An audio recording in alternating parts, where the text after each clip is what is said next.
সবজি ক্ষেতে ফলের বাগানে কীটনাশক স্প্রে করেছি, কতদিন পর সেই সবজি বা ফল খেতে পারবো। যে কীটনাশকটি আপনার জমিতে স্প্রে করেছেন সেটির বোতল অবশ্যই ঘরে রেখে দিবেন।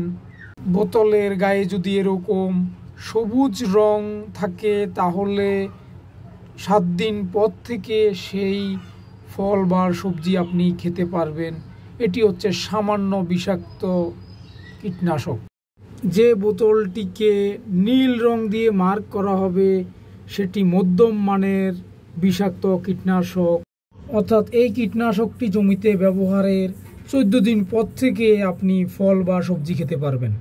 হলুদ ট্যাগযুক্ত কীটনাশক স্প্রে করার 21 দিন পর থেকে আপনি ফল বা সবজি খেতে পারবেন। এটি তীব্র মাত্রার কীটনাশক। এই যে লাল ট্যাগযুক্ত কীটনাশক যে জমিতে স্প্রে করবেন এটি অতি তীব্র মাত্রার কীটনাশক, অর্থাৎ 28 দিন পর থেকে সেই জমির ফল বা সবজি আপনি খেতে পারবেন। জমিতে কীটনাশক প্রয়োগের পর ফসল সংগ্রহের জন্য যে সময় আপনাকে অপেক্ষা করতে হবে এটাকে বলা হয় প্রি হারভেস্ট ইন্টারভ্যাল বা PHI।